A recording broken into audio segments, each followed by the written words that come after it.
Chess YouTube, welcome back and welcome to this unbelievable chess game played between Magnus Carlsen and Hans Niemann in the year 2022. Yes, 3 years ago, one of the very first games of chess these two players have played, and this might be Magnus Carlsen's very finest game versus Hans Niemann. All right, in the game, Magnus playing as white opens 1e4, best by test. Black goes e5. Then we have knight f3, knight c6, and bishop c4, the Italian opening. And from here, both sides follow the absolute main line of the opening for many, many moves. Black brings out his minor pieces, the knight, then the bishop, white castles, we have castles, then d6, c3, and so on. And here we have the first big branching point. What does black want to do? The three main ideas here for black are bishop b6, a6, and a5, and they all have their own little subtleties. In the game, Hans plays the move a5, sort of a modern idea, gaining space on the queen side and clamping down on any sort of b4 advance from white. Now, the drawback of this move, it does weaken b5,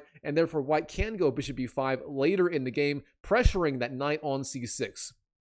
All right, from here, Magnus, rook to e1 is the move. Black goes h6. Then we have d4, bishop b6, bishop b3, rook to e8, bishop c2, and finally Hans initiates big counterplay in the center with the move d5. This is the first critical point of the game, and what does Magnus want to do from here? Well, obviously, with that pawn square, there are a ton of options. Do you take on d5 with the pawn? Do you take on e5 with the pawn? Do you take on e5 with the knight? I mean, all of these ideas are playable. In the game, Magnus takes on d5 with the pawn. E takes d5 is the move, and here black takes back on d5 with the queen. That is certainly the right idea. Instead, e4 is quite a bit weaker, as that pawn on e4 would be very, very vulnerable. Instead, queen takes d5 was played in the game, and now Magnus, he finds a slightly better square for his light squared bishop. He actually goes bishop b3. Bringing this piece back out and targeting the queen, and also targeting f7 behind the queen in many different lines. All right, black goes queen d6. That is likely the best square for the queen. So far, so good. Hans Niemann playing a pretty solid game of chess. Now Magnus, knight bd2 is the move. And here, Hans plays the first big mistake of the game. So far, both sides playing almost perfect chess. And here, Hans, he has to find the simple idea of just taking on d4 with the pawn. E takes d4 is the right idea. Instead, here, he plays the move e4, and this is a serious mistake. Hans, I mean, what are you doing? Magnus, he jumps in with the knight to c4. Knight c4, pressuring both the queen and the bishop. Of course, there is no time to take on f3, as then you would lose the queen on d6. So, Hans here, he retreats the queen back to d8. Queen d8 is the move.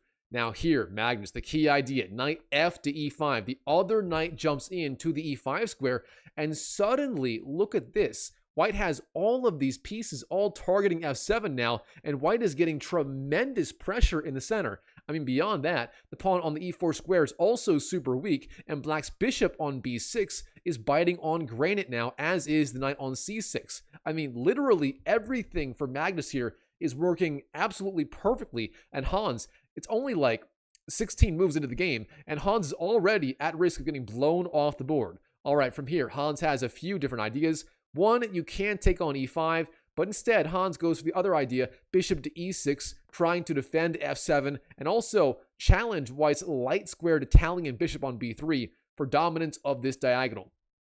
All right, Magnus has many ideas here. The computer gives the strongest idea being knight takes b6, and then bishop to a4, pressuring this diagonal. Instead, in the game, bishop f4 was chosen, also a solid idea by the GOAT. Now here, Hans, he makes the second big mistake of the game, and this gives Magnus the opening he needs to just completely seize control of the game. Hans here, he plays the move knight d5. Now, at first glance, this looks logical. You pressure the bishop, you centralize the knight, and so on. You also clog up this diagonal, meaning the bishop on b3 is not as scary now. However, there is a specific problem with this move, and Magnus finds it. He takes on e4 with the rook. Rook takes e4 is the move. Now, this is a very committal move. The problem here is if black goes, say, f5 or bishop to f5, then the rook on e4, it's being overloaded. If it goes back, you lose the bishop on f4. Therefore, Magnus here, he had to calculate everything all the way out in advance. Black goes f5, and what is the response? Again, if you go back, you lose the bishop and the game. But of course, Magnus here, he saw everything through. And first of all, he takes on c6 with the knight. Knight takes c6. Of course, the queen is under attack. Black has to respond. You can't take on f4, as then you lose the queen. So b takes c6 chosen in the game. And this is the big idea for Magnus here. In this position, he does not go back with the rook. Instead, he goes forward with the rook and sacrifices it for the bishop. Rook takes e6 is the move. The exchange sack. Magnus here turning up the heat. All right, black here is virtually forced to recapture with the rook. He does that with the move rook takes e6. Now we have bishop to e5.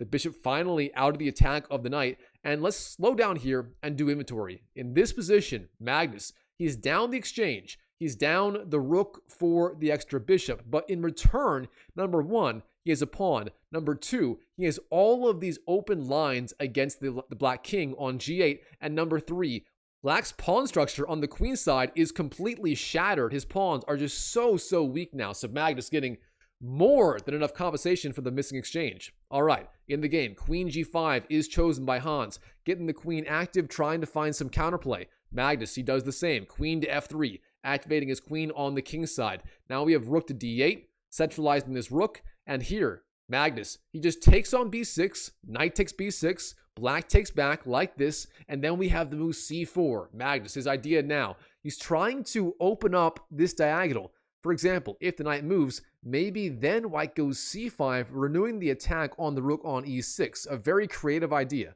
Now Hans, he knows this. He also knows he can't just sit around and wait. I mean, Magnus is just too good for that. So with that in mind here, he sacrifices his rook on the e5 square as well. Rook takes e5 is the move. White takes on e5, and then we have knight to f4, the knight jumping in. Now here, Magnus, he goes c5, renewing the attack on the king on g8 by the bishop, and also attacking b6, threatening to win a pawn there on the spot. Black goes king to h7, and here a key idea for white. It's not an obvious one. The move is h4, the deflection pawn sacrifice. The idea being, if the queen takes on h4, then you go g3, forking the queen and the knight. A very strong idea. All right, black goes queen takes h4. Then we have g3 again with the double attack on these two pieces. The knight goes to h3, knight to h3, gives the king the check. King g2 is the response, and then queen to g4. Hans finding somehow, some way, a way to keep that knight alive, to not lose the knight as well. All right, Magnus here. He takes on g4. Queen takes g4. We have f takes g4, and then c takes b6. Here, Magnus is officially up a single pawn in the endgame, but very importantly, Magnus is the only one with passed pawns here. He has passed pawns on e5 and b6, and those two passed pawns give him a massive, maybe even a winning advantage in the endgame.